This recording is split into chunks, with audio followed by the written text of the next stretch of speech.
जय हिंद दोस्तों, स्वागत है आपका हमारे यूट्यूब चैनल सिविल एग्ज़ाम 2.0 में। तो आज से हम ये प्रस्तावना के उद्देश्य टॉपिक स्टार्ट कर रहे हैं। और इसके अगर पीछे की एक वीडियो आपने नहीं देखी है तो आप हमारे पॉलिटी की प्लेलिस्ट में जा कर के देख सकते हैं। और ये मेरे हैंड रिटन नोट्स हैं और आपको इससे भरपूर सहायता मिलेगी, क्योंकि ये बिल्कुल कंप्लीट नोट्स हैं पॉलिटी के। और आपको इसमें से एक भी फैक्ट और एक भी कॉन्सेप्ट छूटेगा नहीं। अगर आप इससे नोट्स बना लेते हैं अपने स्वयं के, तो ये आपको बहुत ही हेल्पफुल होंगे। आप इसमें देखेंगे कि ये नोट्स जो है बहुत ही सारगर्भित तरीके से मैंने बनाया है और ये मेरी तैयारी के दौरान के बनाए गए नोट्स हैं, तो आप इसका लाभ ले सकते हैं। और आपको अगर कोई चीज़ समझ में नहीं आती है, अगर मेरी हैंड राइटिंग अगर कहीं पे समझ में नहीं आती है, वैसे तो मैं आपको बिल्कुल एक एक चीज़ पढ़ करके एक्सप्लेन करूँगी, लेकिन आपको कोई चीज़ अगर समझ में नहीं आती है तो आप मुझे कमेंट बॉक्स में कमेंट कर सकते हैं, मैं आपको रिप्लाई ज़रूर करूँगी। तो आइए स्टार्ट करते हैं। हमारे टॉपिक प्रस्तावना का उद्देश्य क्या है। इसमें जो कुछ वर्ड यूज़ किए गए हैं प्रस्तावना में, उसकी हम मीनिंग्स को समझ लेंगे और इसके पीछे हमने एक एक मीनिंग को भी बताया, जैसे संपूर्ण प्रभुत्व संपन्न क्या होता है और गणराज्य क्या होता है। ये एक एक मीनिंग मैंने बताया है। पंथ निरपेक्षता क्या होती है, ये सब कुछ मैंने एक एक मीनिंग, बिल्कुल अभी स्टार्टिंग है तो ये अभी ये समझ लेते हैं ताकि हमें कोई दिक्कत ना आए। आगे हम ये वर्ड अगर यूज़ कर रहे हैं तो आपको समस्या नहीं आनी चाहिए। तो इसलिए अभी हम ये वर्ड्स पढ़ लेते हैं और ये पढ़ना ज़रूरी भी है, क्योंकि इससे प्रीलिम्स में भी क्वेश्चंस आते हैं कि अगर आपको दे दे कि गणराज्य का मतलब क्या होता है, तो आपको पता होना चाहिए कि गणराज्य का मतलब ये होता है कि अगर किसी देश का राष्ट्राध्यक्ष निर्वाचित होता है तो वहाँ पर वो देश जो है गणराज्य है, क्योंकि वहाँ पर देश के राष्ट्राध्यक्ष का जो शासन है वो वंशानुगत नहीं है। तो आपको ये अभी शुरुआती बिल्कुल स्टार्टिंग है पॉलिटी की, तो आपको ये चीज़ें पता होनी चाहिए। तो आइए हम ये देख लेते हैं। और अगर आप मेरे चैनल पर प्लीज़ अगर आप नए हैं तो इसको सब्सक्राइब ज़रूर करें। और आप मुझसे कमेंट बॉक्स में कुछ भी पूछिए। आप मैं आपको सब्जेक्ट रिलेटेड ये वीडियो है, इससे रिलेटेड आप कुछ भी पूछिए, मैं आपको ज़रूर रिप्लाई करूँगी। तो ये हमारा है नेक्स्ट कि ये न्याय क्या होता है। तो न्याय के बारे में हम पढ़ लेते हैं कि प्रस्तावना के भीतर संविधान को समाज में 3 प्रकार के जो न्याय हैं वो स्थापित करने का प्रावधान रखा गया है। लेकिन यहाँ पर न्याय का अर्थ सिर्फ निर्णय से नहीं है, बल्कि इसमें क्या है कि समतामूलक वितरण से है। इसको यहाँ पे मैंने लिखा है समतामूलक वितरण। ठीक है, मैं तो आपको बोलूँगी कि इसका अगर आपको 100% लाभ लेना है इस सीरीज का, इस पूरी वीडियो सीरीज का जो पॉलिटी की है, तो आपको मैं बता रही हूँ कोई भी मोटी मोटी जो बुक है ना, कोई भी बुक पढ़ने की ज़रूरत नहीं है। आप बस मेरे ये नोट्स का वो एक बार वीडियो को सुन लीजिए और उसके बाद अपने नोट्स, स्वयं के नोट्स बना लीजिए वीडियो को पॉज कर करके। और उसके बाद बस एक चीज़ लगानी है कि आप पॉलिटी की जो घटना चक्र आती है ना, उसको आप बिल्कुल लगा जाइए। इससे बाहर मैं आपको बता रही हूँ कि एक भी क्वेश्चन मैं आपको बता रही हूँ कि इससे बाहर नहीं जाएगा। तो आइए देख लेते हैं कि मैंने आपको बताया कि प्रस्तावना के भीतर हमारे 3 प्रकार के जो न्याय की बात की गई है, सामाजिक न्याय, आर्थिक न्याय और राजनीतिक न्याय, उनको स्थापित करने का प्रावधान हमारे संविधान में किया गया है। और यहाँ पर न्याय का अर्थ सिर्फ निर्णय लेना नहीं है, बल्कि क्या है, समतामूलक वितरण से है। अगर कोई चीज़ हम डिसाइड कर रहे हैं कि ये चीज़ कैसे होगी, तो उसका मतलब कि हर एक व्यक्ति पर, हर वो एक व्यक्ति जो एक हाशिए पर भी कोई अगर व्यक्ति है तो उसका भी उसको लाभ मिले, इस प्रकार से न्याय होना चाहिए। तो इसकी बात हमारे संविधान में की गई है। नेक्स्ट हमारा टॉपिक ये पॉइंट ये है कि सामाजिक न्याय क्या होता है। अगर मैंने आपको बताया ना कि 3 प्रकार के न्याय की बात की गई है, एक है सामाजिक न्याय, आर्थिक न्याय और एक है राजनीतिक न्याय।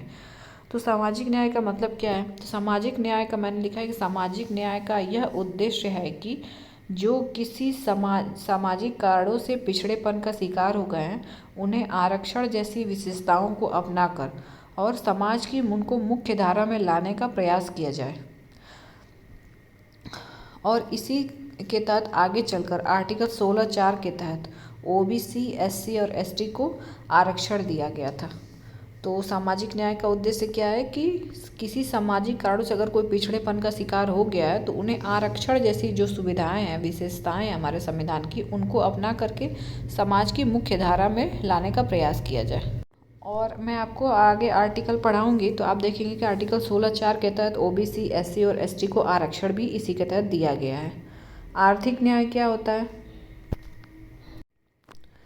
आर्थिक न्याय का यहाँ पे अर्थ ये है कि देश के भीतर आर्थिक संसाधनों का इस प्रकार से वितरण किया जाए कि सभी लोगों तक उसकी पहुँच जो है वो समान हो पाए। ठीक है, अगर हम कोई 1 रुपया खर्च कर रहे हैं दोस्तों, तो उसका लाभ उस पिछड़ेपन का शिकार उस व्यक्ति को भी मिले उतना ही जितना कि नॉर्मल व्यक्ति उसका लाभ उठा पा रहा है। क्योंकि अगर किसी धन का वितरण समुचित तरीके से करना है तो बिल्कुल बराबर बराबर हिस्सेदारी होनी चाहिए और तभी आर्थिक न्याय हम सुनिश्चित कर पाएंगे। तो उसी की बात कर यहाँ पे हम कि सभी लोगों तक उसकी जो पहुँच है वो समान होनी चाहिए, किसी खास वर्ग तक वो सीमित ना रह पाए वो धन। अभी मैंने आपको बताया कि ये नहीं कि मतलब कोई एक ही व्यक्ति उसका सिर्फ लाभ ले पा रहा है, जो उसकी पहुंच तक जो जहां तक उसकी वो पहुंच वो सुनिश्चित हो पा रही है, और गरीब जो व्यक्ति है उसका वो लाभ ही नहीं ले पा रहा है। तो ये यहाँ पर एक अमीर और गरीबी के बीच में जो खाई है वो नहीं होनी चाहिए, और उसको पाटने के लिए ही आर्थिक न्याय की बात की गई है हमारे संविधान में। आइए देखते हैं कि राजनीतिक न्याय क्या होता है। तो राजनीतिक न्याय का अर्थ है कि प्रत्येक व्यक्ति को ऐसी परिस्थिति मिलनी चाहिए जिससे सभी राजनीतिक पदों तक सभी व्यक्तियों की पहुंच हो पाए और राजनीतिक शक्तियों का जो विस्तार है स्थानीय स्तरों तक भी हो पाए। और अब देखेंगे कि इसीलिए हमारे संविधान में पंचायतों की भी और नगर पालिकाओं की भी बात की गई, जो स्थानीय स्तर पर लोगों की जनभागीदारी को सुनिश्चित करते हैं। नेक्स्ट है कि इसी आधार पर आर्टिकल 243 सब क्लॉज डी के तहत महिलाओं को पंचायतों में 33% का आरक्षण दिया गया। और वहीं दूसरी ओर वीएस का मतलब है यहाँ पे दोस्तों की विधानसभा, और एलएस का मतलब है मेरे नोट्स में जहाँ कभी आएगा तो उसका मतलब है, एलएस का मतलब है लोकसभा। बाकी मैं आपको तो पढ़ के बता ही रही हूँ। वहीं दूसरी ओर विधानसभा और लोकसभा में भी एससी और एसटी यानी कि अनुसूचित जाति और अनुसूचित जनजाति के लिए भी आरक्षण का प्रावधान किया गया है। नेक्स्ट है कि स्वतंत्रता क्या होती है। तो स्वतंत्रता जो है, प्रस्तावना में स्वतंत्रता शब्द को फ्रांस से प्रेरित होकर लिया गया है, जिसका मुख्य उद्देश्य यह था कि प्रत्येक व्यक्ति को कम से कम इतनी स्वतंत्रताएं दी जानी चाहिए जितना कि दूसरों को भी दिया जा सके। आपने ये लाइन जरूर सुनी होगी कि हमारी स्वतंत्रता सिर्फ वहीं तक है जहाँ से दूसरों की स्वतंत्रता बाधित होनी स्टार्ट ना हो। ठीक है, तो वही है कि हम सिर्फ उतने ही स्वतंत्र हैं कि उससे हम दूसरे की स्वतंत्रता को बाधित ना करें। नेक्स्ट है कि जिसका अर्थ यह है कि संविधान के माध्यम से व्यक्ति के भौतिक और नैतिक विकास के लिए स्वतंत्रताएं तो दी जाएंगी, लेकिन ये स्वतंत्रताएं जो हैं सीमित नहीं है, इन पर युक्त राज्य निर्बंधन भी लगाता है। और इसलिए जहां एक तरफ भारतीय नागरिकों को आर्टिकल 19 के तहत 6 स्वतंत्रताएं दी गई हैं, वहीं दूसरी तरफ आर्टिकल 19(2) से 19(6) तक इस पर सीमाएं भी आरोपित की गई हैं। नेक्स्ट है कि समता क्या होता है। तो किसी भी लोकतंत्रात्मक व्यवस्था के भीतर सबसे प्राण तत्व जो है वो समानता ही होती है, इसलिए देश के नागरिकों को प्रतिष्ठा और अवसर की समानता भी दी गई है। इसीलिए संविधान में भाग 3 के अंतर्गत आर्टिकल 14 से 18 के बीच समानता के अधिकार की भी बात की गई है। बंधुत्व क्या होता है। संविधान निर्माण के शुरुआती दौर में संविधान निर्माता राज्यों को पूर्ण स्वायत्तता देने के पक्ष में थे, लेकिन संप्रदाय आधार पर भारत के विभाजन के बाद संविधान निर्माताओं की जो राय है वो बदल गई। अतः संविधान निर्माताओं ने संविधान के भीतर उन हर तत्वों को शामिल किया जो देश की एकता और अखंडता के लिए जरूरी था, और इसीलिए प्रस्तावना के भीतर हमारे संविधान निर्माताओं ने बंधुत्व भाईचारा शब्द को भी शामिल किया, ताकि देश के सभी नागरिकों के बीच भाईचारे की जो भावना है वो विकसित हो सके और देश की एकता और अखंडता भविष्य में सुरक्षित रखी जा सके। यहाँ पर बात की गई कि प्रस्तावना में 3 प्रकार के जो न्याय हैं उनका जो उल्लेख किया गया, आगे चलकर इसका उल्लेख आर्टिकल 38 में, जो डीपीएसपी का मतलब है दोस्तों कि राज्य के नीति निर्देशक तत्व, तो यहाँ पे मैंने शॉर्ट फॉर्म में लिखा है डीपीएसपी में भी वर्गीकृत किया गया। आर्टिकल 38 मैं आपको बताऊँगी।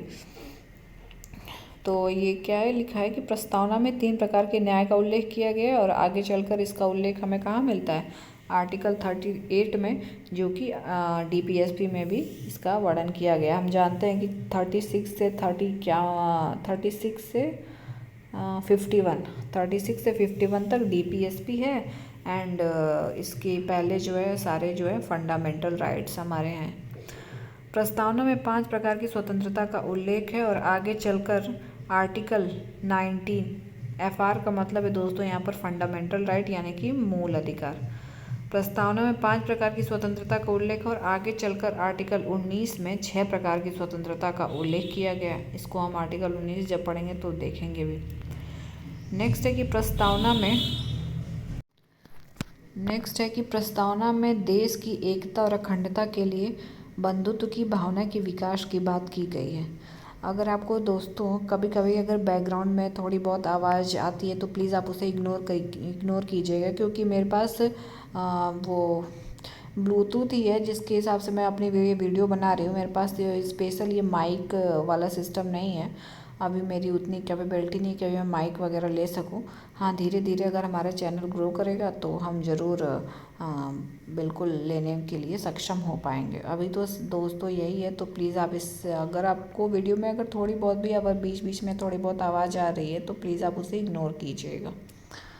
चलिए स्टार्ट करते हैं कि प्रस्तावना में देश की एकता और अखंडता के लिए बंधुत्व की भावना के विकास की बात की गई है।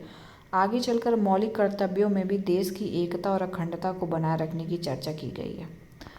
तो कुल मिला के हम ये कह सकते हैं कि प्रस्तावना में जो लिखी गई बातों का उल्लेख है आगे चलकर हमें किस किस में पढ़ने को मिलेगा। एफआर का मतलब है फंडामेंटल राइट यानी कि मूल अधिकार। डीपीएसपी का मतलब है कि राज्य के नीति निर्देशक तत्व। और फंडामेंटल ड्यूटी एफडी में यानी कि मौलिक कर्तव्यों में इनका ये किया गया है, इसका उल्लेख। एक नोट है, आइए नोट को देख लेते हैं कि संसद या राज्य विधानमंडल के कानूनों को इस आधार पर रद्द नहीं किया जा सकता कि यह प्रस्तावना में लिखी गई बातों का उल्लंघन करते हैं।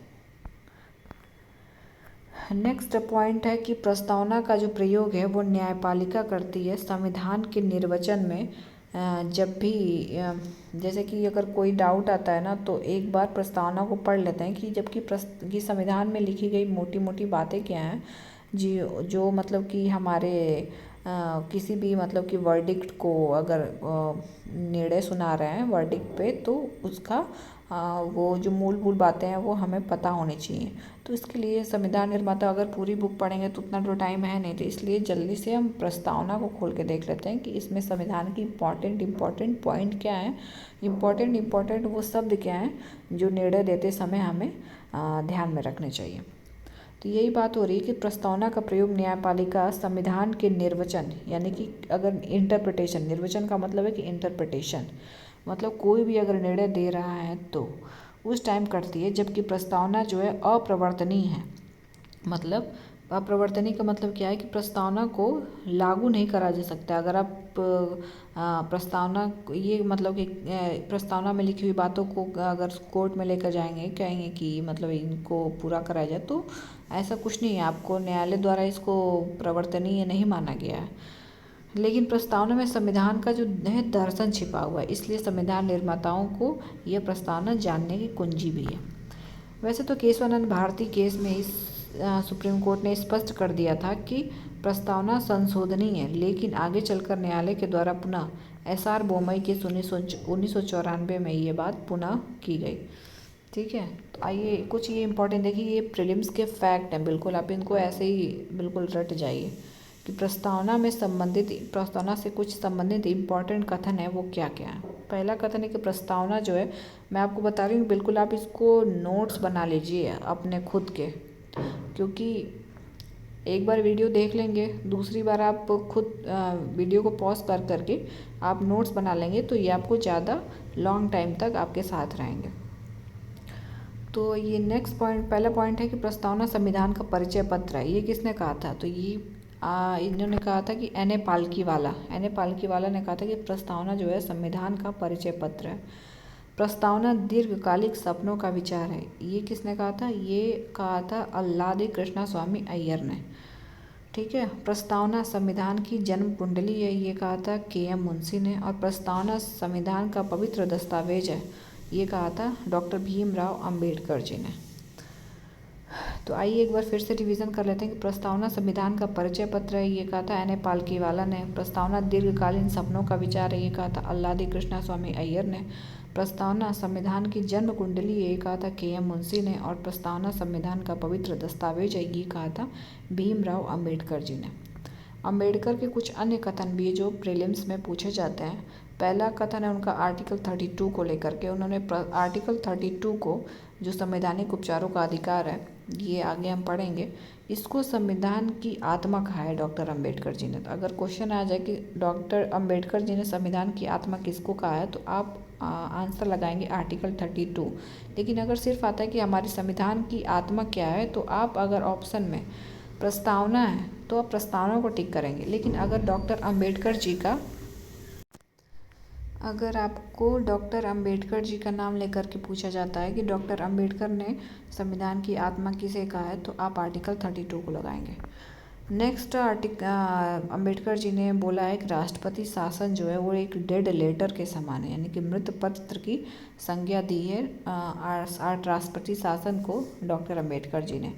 डॉक्टर अंबेडकर ने सीएजी को क्या कहा है, तो सीएजी को यानी controller and auditor general of India जो है, महाभारत का नियंत्रक और महालेखा परीक्षक, उसको सबसे इम्पॉर्टेंट यानी कि महत्वपूर्ण पद की संज्ञा दी है। और नेक्स्ट है कि भारतीय संविधान को संघात्मकता के संविधान के तंग ढांचे में नहीं डाला जा सकता, ये कहा था बी आर अम्बेडकर ने। कुछ और भी हैं पॉइंट, इसको देख लेते हैं कि ठाकुरदास भार्गव ने क्या कहा है कि प्रस्तावना जो है संविधान की आत्मा है और संविधान शरीर है, तो प्रस्तावना उसकी आत्मा, ये कहा था सुभाष कश्यप ने। ठाकुरदास भार्गव ने क्या कहा था? प्रस्तावना जो है संविधान की आत्मा है। और सुभाष कश्यप ने क्या कहा था कि प्रस्तावना शरीर है, तो संविधान शरीर है, तो प्रस्तावना उसकी आत्मा है। तो आइए फिर से देख लेते हैं। एन ए पालकीवाला, प्रस्तावना संविधान का परिचय पत्र है। प्रस्तावना दीर्घकालीन सपनों का विचार है, अल्लादी कृष्णस्वामी अय्यर। प्रस्तावना संविधान की जन्म कुंडली है, के.एम. मुंशी। प्रस्तावना संविधान का पवित्र दस्तावेज है, डॉक्टर भीमराव अंबेडकर। और प्रस्तावना संविधान की आत्मा है, डॉक्टर ठाकुरदास भार्गव। प्रस्तावना शरीर है, तो संविधान शरीर है, तो प्रस्तावना उसकी आत्मा, सुभाष कश्यप ने कहा। अब नेक्स्ट हमारा स्टार्ट हो रहा है फंडामेंटल राइट, मूल अधिकार क्या होते हैं, आइए देखते हैं, जो बहुत ही इंपॉर्टेंट है। किसी को भी अब मतलब अगर वो पॉलिटी अगर आपको नहीं पढ़ना है तो भी आपको आपके मूल अधिकार क्या हैं आपको पता होना चाहिए, ताकि आप जीवन अच्छे से जी सकें। अगर आपको आपके विचारों का, अगर आपकी चीज़, आपके हक का कहीं भी मतलब कि हनन होता है, तो आपको पता होना चाहिए कि आपके साथ वो चीज़ें जो हो रही हैं, वो कोई इंसान कर रहा है तो वो सही हो रहा है, गलत हो रहा है। तो कुछ चीज़ें जीवन जीने के लिए भी इम्पोर्टेंट होती हैं। तो ये बहुत ही इम्पोर्टेंट टॉपिक है, आपको पढ़ने में मज़ा आएगा। तो पहला है कि मूल अधिकार ऐसे अधिकार होते हैं जो किसी व्यक्ति के भौतिक और नैतिक विकास के लिए ज़रूरी होते हैं। मैंने आपको बताया ना कि ये कितने इम्पोर्टेंट हैं। तो ये वही बात है कि किसी व्यक्ति के भौतिक और नैतिक विकास के लिए ये बहुत ही ज़रूरी हैं, और साथ ही विधायिका और कार्यपालिका की शक्तियों को भी नियंत्रित करती हैं फंडामेंटल राइट्स। कुछ आइए बातें देख लेते हैं कि मानव अधिकार और मूल अधिकार में अंतर क्या है। तो मैंने यहाँ पर लिखा है कि मानव अधिकार ऐसे अधिकार होते हैं जो किसी भी व्यक्ति को मानव होने के नाते प्राप्त होते हैं। मानवाधिकार जो है और मूल अधिकार में अंतर सिर्फ इतना है कि जहाँ एक और मानवाधिकार किसी भी देश की सीमा या संविधान की सीमा से प्रतिबंधित नहीं होते, वहीं दूसरी ओर फंडामेंटल राइट यानी कि मूल अधिकार जो है किसी देश की सीमा और संविधान की सीमा से बंधे होते हैं। आई थिंक आपको ये पॉइंट समझ में आया होगा। नेक्स्ट पॉइंट बहुत ही इंपॉर्टेंट है कि फंडामेंटल राइट यानी कि मूल अधिकार जो है प्रवर्तनीय है, अर्थात इसे न्यायालय द्वारा, मैं आपको फिर से बोल रही हूँ कि इसे न्यायालय द्वारा संरक्षण प्राप्त है। ठीक है, अगर आप के मूल अधिकारों का हनन होता है अगर, तो आप इसके लिए सीधे सुप्रीम कोर्ट जा सकते हैं। तो इसलिए कहा गया कि ये प्रवर्तनीय है, अर्थात इसे न्यायालय संरक्षण देती है। वहीं मानवाधिकार को न्यायालय द्वारा कोई संरक्षण प्राप्त नहीं है। फंडामेंटल राइट का संवैधानिक प्रावधान क्या है, मतलब ये किस भाग में है, इसका स्रोत क्या है, ये कहाँ से कहाँ तक आर्टिकल में इसकी बात की गई है और इसको क्या कहा गया है, इसकी उपाधि क्या है, ये हम देख लेते हैं। तो फंडामेंटल राइट की बात भाग 3 में की गई है। इसका स्रोत है अमेरिका से।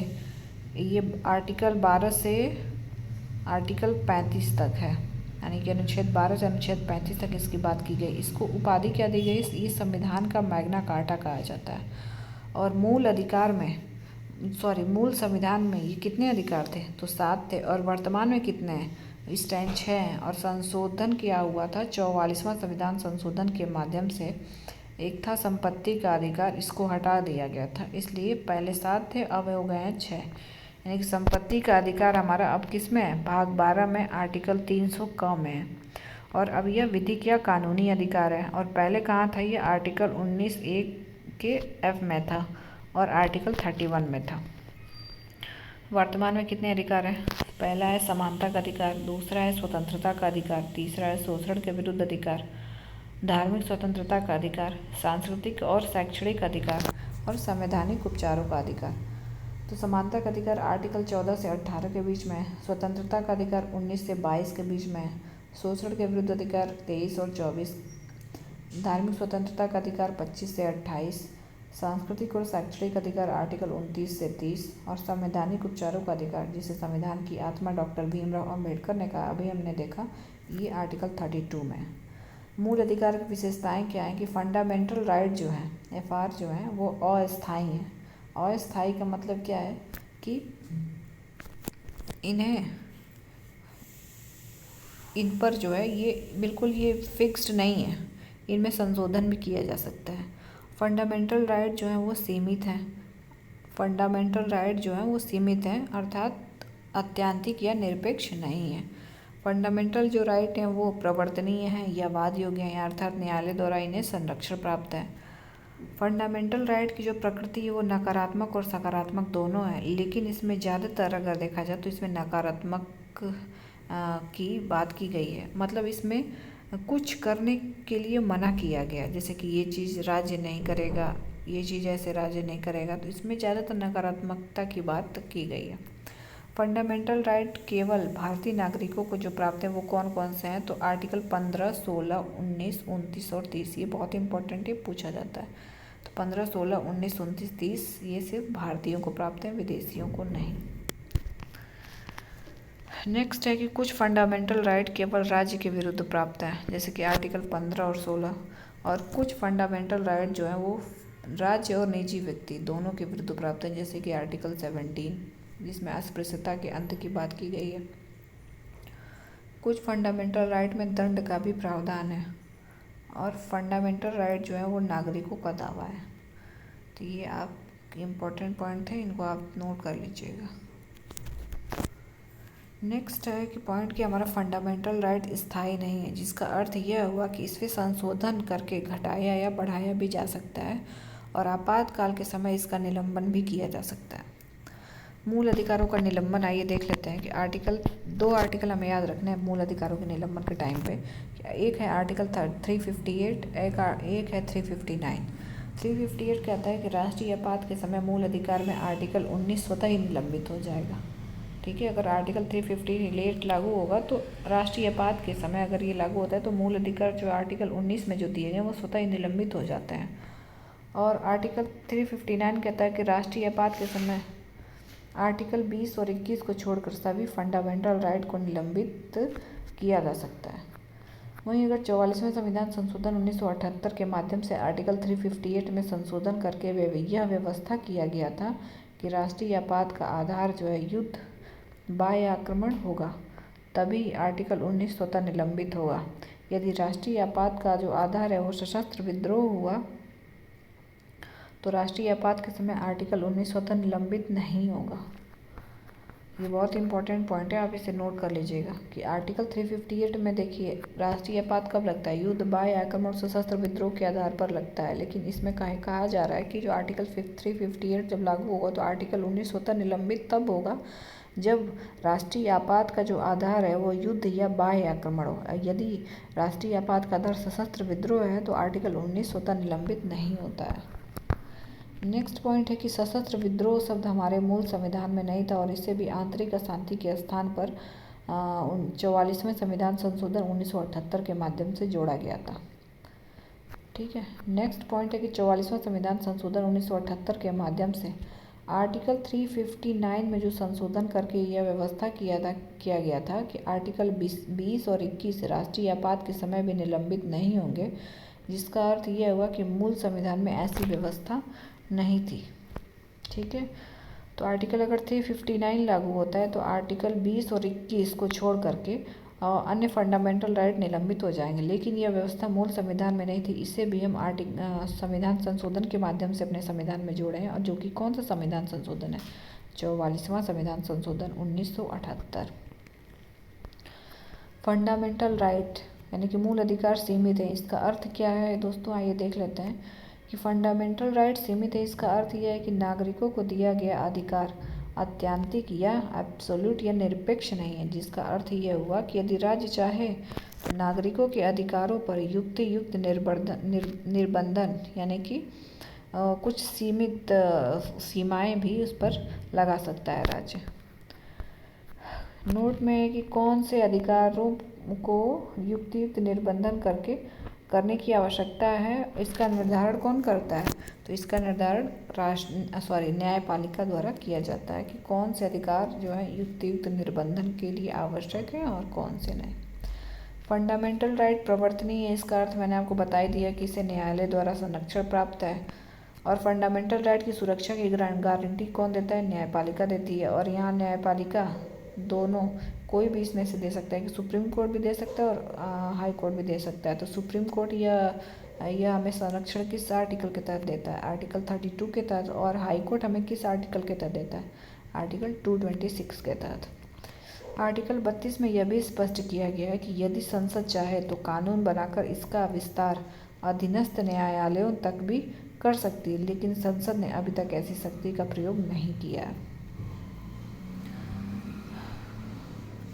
नेक्स्ट अभी हमने देखा कि मूल अधिकार जो है वो नकारात्मक और सकारात्मक दोनों है। तो आइए इसका मतलब देख लेते हैं कि यहाँ नकारात्मक और सकारात्मक का संबंध अच्छे और बुरे से नहीं है, बल्कि नकारात्मक प्रकृति के अधिकार वे होते हैं जिनमें राज्य को कुछ करने के लिए मना किया जाता है, जैसे आर्टिकल 15, 16 और 17 और 18 में आप पढ़ेंगे। सकारात्मक प्रकृति के अधिकार वे होते हैं जिसमें राज्य को कुछ करने के लिए कहा जाता है, जैसे आर्टिकल 21 क, आर्टिकल 25, आर्टिकल 26 आदि। कुछ फंडामेंटल राइट ऐसे होते हैं जो केवल भारतीय नागरिकों को प्राप्त हैं। ये होता है कि ये कौन कौन से आर्टिकल हैं, तो ये इम्पोर्टेंट है, मैंने देखिए इम्पोर्टेंट भी लगाया है। ये आर्टिकल 15, 16, 19, 29 और 30। लेकिन कुछ फंडामेंटल राइट ऐसे हैं जो भारतीय और विदेशी दोनों को प्राप्त हैं। ये कौन से हैं? आर्टिकल 14, 20, 21, 21 का, 22, 23, 24, 25 और 28। कुछ फंडामेंटल राइट ऐसे हैं जो केवल राज्य के विरुद्ध प्राप्त है, निजी व्यक्तियों के विरुद्ध नहीं है। ये हैं 15, 16 और 18। ये फंडामेंटल केवल राज्य के विरुद्ध प्राप्त है। इसमें है कि कुछ फंडामेंटल राइट राज्य और निजी व्यक्ति दोनों को प्राप्त है, वो हैं आर्टिकल 17, 23 और 24। और कुछ फंडामेंटल राइट ऐसे हैं जिनमें दंड का प्रावधान है, जैसे कि 17, 23 और 24। तो यहाँ से हम अपने फंडामेंटल राइट वाला जो टॉपिक है, जिसमें अब हम आर्टिकल बिल्कुल एक एक आर्टिकल पढ़ना स्टार्ट करेंगे। और फंडामेंटल राइट का आर्टिकल यहीं से आर्टिकल 12 से बिल्कुल स्टार्ट होता है, जिसमें आर्टिकल 12 में क्या राज्य की परिभाषा हमें दी गई है। तो आइए देख लेते हैं कि राज्य जो है, राज्य के अंदर कौन कौन से जो हैं वो चीज़ें आती हैं। तो राज्य के अंदर हम देखेंगे, पहला, आप इसको बिल्कुल ध्यान से देखिए क्योंकि ये क्वेश्चन आता है। पहला ये है कि संसद और संघ सरकार। संसद में लोकसभा और राज्यसभा ये दोनों आ जाएंगे। और संघ सरकारें, राज्य विधानमंडल और राज्य सरकारें। स्थानीय प्राधिकारी है वो आए, जैसे कि नगर पालिका, नगर निगम, पंचायत सदस्य, जिला बोर्ड, ये और अन्य प्राधिकारी भी राज्य के अंतर्गत आते हैं। राज्य की परिभाषा के अंतर्गत सबसे बड़ा विवाद अन्य प्राधिकारी को लेकर था, लेकिन न्यायालय ने इसकी व्याख्या करते हुए स्पष्ट किया कि ऐसी कोई भी संस्था जो राज्य से वित्तीय सहायता प्राप्त करती है वो राज्य से प्रशासनिक शक्तियाँ प्राप्त करती है और उसका कार्य जो है वो सार्वजनिक हो, वह क्या कहलाएगा? वह राज्य कहलाएगा। लेकिन न्यायालय यह भी स्पष्ट किया कि यह राज्यों के पहचानने की कुछ कसौटियां हैं, लेकिन एकमात्र कसौटी सिर्फ यही नहीं है कि वो राज्य कहलाएंगे। अर्थात न्यायालय भविष्य में कुछ मतलब कि फेरबदल भी कर सकता है और कुछ नई कसौटियां भी निर्धारित कर सकता है कि कौन कौन राज्य होगा। लेकिन फिर भी न्यायालय ने इन कसौटियों के आधार पर निम्न को राज्य माना है, जैसे कि पहला है राष्ट्रीयकृत बैंकें, भारतीय कृषि अनुसंधान परिषद, फूड कॉरपोरेशन ऑफ इंडिया यानी कि भारतीय खाद्य निगम, ONGC, सेल और अंतर्राष्ट्रीय विमानपत्तन प्राधिकरण आदि और भी हैं। नेक्स्ट है कि आर्टिकल 12 में अब हमने क्या देखा कि ये राज्य की परिभाषा है। आर्टिकल 13 में क्या है? संसद या राज्य विधानमंडल ऐसा कोई भी कानून नहीं बनाएगी जो हमारे मूल अधिकारों से असंगत हो अथवा न्यायपालिका ऐसी किसी भी कानून को जो है वो रद्द भी कर सकती है। तो इसमें आर्टिकल 12 में राज्य की परिभाषा दी गई है। आर्टिकल 13 में ये बताया गया कि संसद या राज्य विधानमंडल ऐसी कोई भी कानून नहीं बनाएगी जो हमारे मूल अधिकारों से छेड़छाड़ करता हो, अर्थात उससे वो असंगत हो। लेकिन अगर ऐसा कोई कानून अगर संसद या राज्य विधानमंडल बना भी देती है तो हमारी न्यायपालिका जो संविधान का संरक्षक है वो इन कानूनों को रद्द भी कर सकती है। आर्टिकल 13 देख लिए। आर्टिकल 13 के कुछ पार्ट हैं, जैसे कि article 13 clause 1, 13 clause 2, 13 clause 3 and 13 clause 4। तो आर्टिकल 13 क्लॉज 1 को हम क्या कहते हैं? ग्रहण का सिद्धांत कहते हैं, यानी कि संविधान निर्माण के पूर्व की विधियों से हमें सुरक्षा की बात की गई है। आर्टिकल 13 क्लॉज 2 को संविधान के निर्माण के बाद की विधियों से सुरक्षा है, इसको हम पृथक्करण का सिद्धांत कहते हैं। आर्टिकल 13 क्लॉज 3 में विधि शब्द को परिभाषित किया गया है। और आर्टिकल 13 क्लॉज 4 जो कि 24वें संविधान संशोधन 1971 से जोड़ा गया था, यदि इसमें बोला कि यदि संसद आर्टिकल 368 के तहत कोई विधि बनाती है तो उसे 13 क्लॉज 2 में शामिल नहीं माना जाएगा। तो आर्टिकल 13 क्लॉज 1 ग्रहण का सिद्धांत, 13 क्लॉज 2 पृथक्करण का सिद्धांत, आर्टिकल 13 क्लॉज 3 इसमें विधि शब्दों को परिभाषित किया गया है। आर्टिकल 13 क्लॉज 4 जो 24वां संविधान संशोधन 1971 के माध्यम से आया गया था, इसमें ये बोला गया कि आर्टिकल 368 के तहत कोई विधि बनाती है अगर संसद तो उसे 13 क्लॉज 2 में शामिल नहीं किया जाएगा। नेक्स्ट है कि भारत जो है आदित्याग के सिद्धांत को ये ऐसे ही है, इसको इग्नोर कीजिए क्योंकि ये एक्स्ट्रा फैक्ट जो मुझे समझ में आते थे वो मैं नोट कर लेती थी, बीच बीच में आ गए। खैर इनका ये मतलब इनको पढ़ने से तारतम्यता इस सब्जेक्ट की टूटेगी। ये बीच बीच में अगर मैं कोई चीज़ एक्सप्लेन करूँगी तो ये आते रहेंगे ऐसे फैक्ट्स, तो आप इसको इग्नोर कीजिए। आइए देख लेते हैं कि आर्टिकल 13 और 368 का जो विवाद है वो क्या है। तो आर्टिकल 13 क्लॉज 3 के अंतर्गत विधि शब्द को परिभाषित किया गया है, जिसके तहत निम्न को विधि माना गया है। कौन कौन सी चीज़ें विधि कहलाएंगी उनको देख लेते हैं। कि संसद और राज्य विधानमंडल द्वारा बनाया गया कानून ये विधि कहलाएगा। राष्ट्रपति और राज्यपाल द्वारा जारी किया गया अध्यादेश ये भी विधि कहलाएगा। और ऐसी कोई परंपराएं, रीति रिवाज या रूढ़ियाँ जो फंडामेंटल राइट का हनन करें उन सबको विधि माना जाएगा। आर्टिकल 13 और 368 को लेकर मूल विवाद यह था कि क्या आर्टिकल 368 के तहत बनाई गई जो विधि हैं वो 13 क्लॉज 2 के तहत विधि मानी जाएंगी। इसमें सर्वप्रथम शंकरी प्रसाद केस 1951 में निर्णय सुनाया गया और कहा गया कि आर्टिकल 368 के तहत बनाई गई विधि 13 क्लॉज 2 में शामिल नहीं मानी जाएगी, क्योंकि 13 क्लॉज 2 का संबंध केवल सामान्य विधियों से।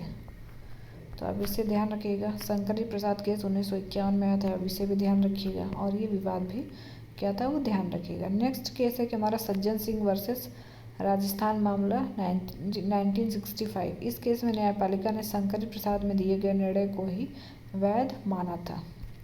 नेक्स्ट हमारा ये गोलकनाथ केस जो है 1967 में जो आया था, इसमें न्यायपालिका ने सज्जन सिंह वर्सेस राजस्थान में दिए गए निर्णय को पलट दिया और कहा कि आर्टिकल 368 के तहत बनाई गई विधि भी आर्टिकल 13 क्लॉज 2 में शामिल मानी जाएगी।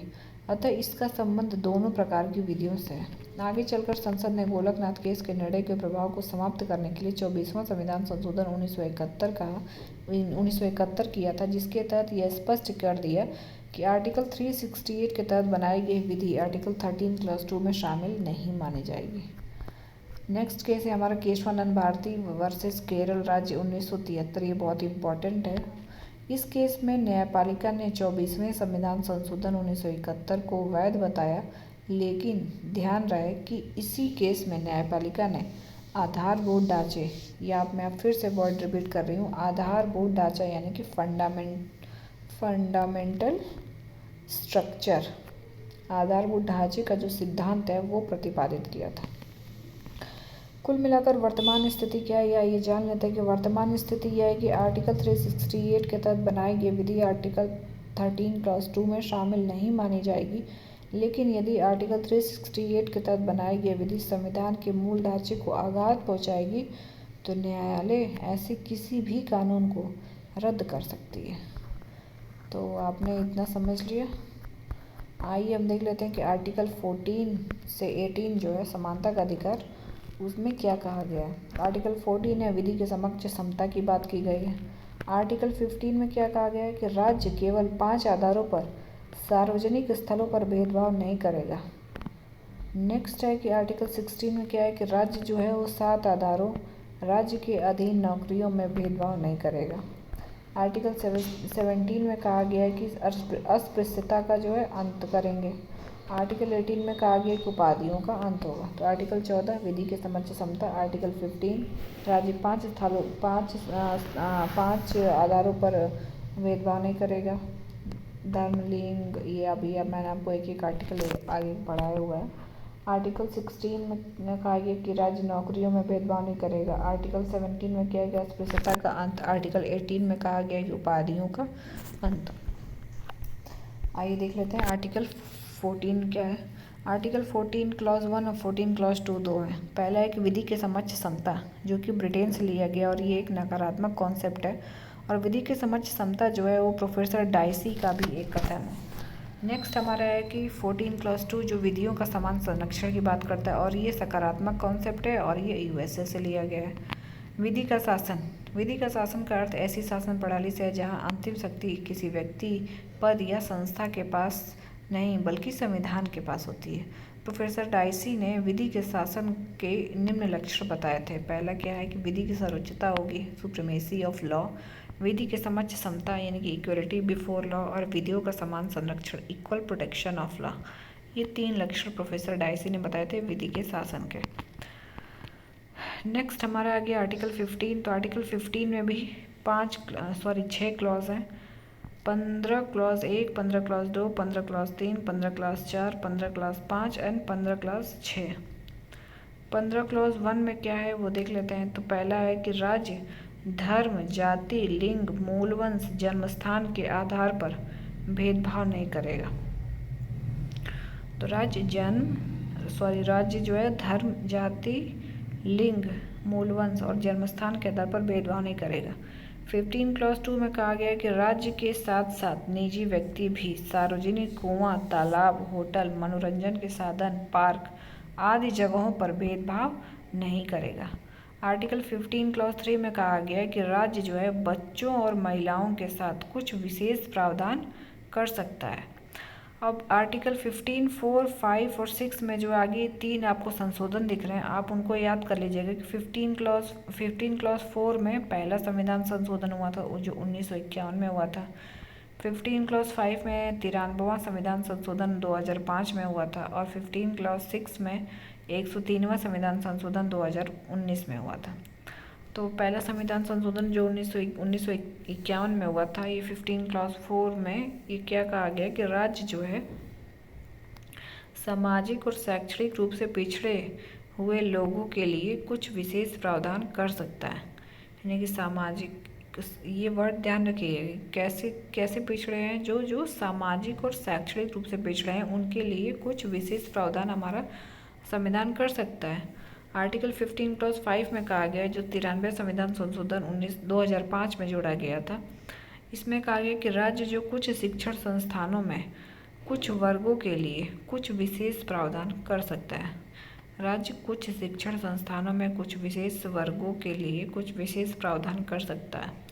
आर्टिकल 15 क्लॉज 6 में कहा गया है कि EWS यानी कि इकोनॉमिक वीकर सेक्शन को शिक्षण संस्थानों में 10% का जो आरक्षण है वो दिया जाएगा। तो आइए देख लेते हैं कि 15 क्लॉज 1 में क्या कहा गया है। राज्य धर्म, जाति, लिंग, मूल, वंश, जन्मस्थान के आधार पर भेदभाव नहीं करेगा। आर्टिकल 15 क्लॉज 2 में कहा गया कि राज्य के साथ साथ निजी व्यक्ति भी सार्वजनिक कुआं, तालाब, होटल और मनोरंजन के साधन, पार्क आदि जगहों पर भेदभाव नहीं करेगा। और जिन स्थानों की बात की गई है ये सार्वजनिक स्थान है।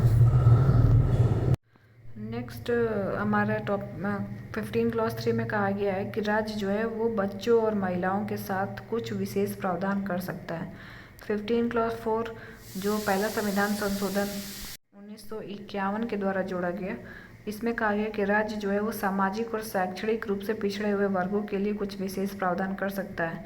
15 क्लॉज 5 में जो 93वां संविधान संशोधन 2005 के द्वारा जोड़ा गया, इसमें कहा गया कि राज्य जो है वो कुछ शिक्षण संस्थानों में कुछ वर्गों के लिए कुछ विशेष प्रावधान कर सकता है। आर्टिकल 15 क्लॉज 6 में जो 103वां संविधान संशोधन 2019 में जोड़ा गया, इसमें कहा गया कि EWS को शिक्षण संस्थानों में 10% का आरक्षण मिलेगा। इसमें नोट ये है कि आर्टिकल 15 क्लॉज 3 के तहत ही महिलाओं को मातृत्व अवकाश और आर्टिकल 42 के तहत प्रसूति सहायता और बच्चों के लिए पोषण और शिक्षा के संबंध में कुछ विशेष प्रावधान किए गए हैं। आर्टिकल 42 जो है वो DPSP जाके आप पढ़ेंगे। ये नोट वाला पॉइंट है, अभी आप यहाँ पे नोट कर लीजिए कि आर्टिकल 15 क्लॉज 3 के तहत ही महिलाओं को मातृत्व अवकाश और आर्टिकल 42 के तहत प्रसूति सहायता और बच्चों के लिए पोषण और शिक्षा के संबंध में कुछ विशेष प्रावधान किया गया। आर्टिकल 15 क्लॉज 5 के तहत केवल सरकारी और गैर सरकारी शिक्षण संस्थानों को रखा गया है। आपने अभी देखा ना, कुछ शिक्षण संस्थानों में, तो कौन से शिक्षण संस्थान है? सरकारी और गैर सरकारी शिक्षण संस्थानों को इसमें रखा गया है। इसमें अल्पसंख्यक शिक्षण संस्थान की बात नहीं की गई है। नेक्स्ट है हमारा आर्टिकल 16 आ गया। आर्टिकल 16 में क्या कहा गया? इसमें भी आपके 6 क्लॉज हैं। पहला अब क्लॉज ये है कि आर्टिकल 16 क्लॉज 1 में कि राज्य के अधीन नौकरियों में सबको समान अवसर मिलेगा। 16 क्लॉज 1 में क्या कहा गया कि राज्य के अधीन नौकरियों में समान अवसर मिलेगा। 16 क्लॉज 2 में कहा गया है कि राज्य के अधीन नौकरियों में राज्य जो है वो 7 आधारों पर भेदभाव नहीं करेगा। ये 7 आधार कौन कौन से हैं? 5 आधार तो अपने ऊपर ही पड़े हैं यहाँ पर, धर्म, जाति, लिंग, मूलवंश और जन्मस्थान, और 2 आधार और आप नोट कर लीजिए। पहला है वंशक्रम और दूसरा है निवास स्थान। तो कुल मिलाकर कितने हो गए? 7 जो है वो आधार हो गए आपके। तो राज्य के अधीन नौकरियों में जो है वो राज्य 7 आधारों पर भेदभाव नहीं करेगा। ठीक है, इन 7 आधारों पर भेदभाव करने की मनाही की गई है। और आर्टिकल 16 क्लॉज 1 में अभी क्या पढ़ा था कि इस नौकरियों में सबको समान अवसर मिलेगा। और दूसरा कहा गया है कि दूसरे क्लॉज में कहा गया है कि राज्य जो है वो 7 आधारों पर भेदभाव नहीं करेगा। तीसरे क्लॉज में कहा गया कि यदि राज्य चाहे तो कुछ क्षेत्रों या स्थानों के लिए विशेष प्रावधान कर सकता है। ठीक है, ये थोड़ा सा मतलब कि बहुत ही शॉर्ट लिखा गया है। तो आपको अगर कोई चीज़ समझ में नहीं आए तो पूछ लीजिएगा, मैं आपको फिर से वो आर्टिकल कमेंट बॉक्स में पिन कर दूँगी।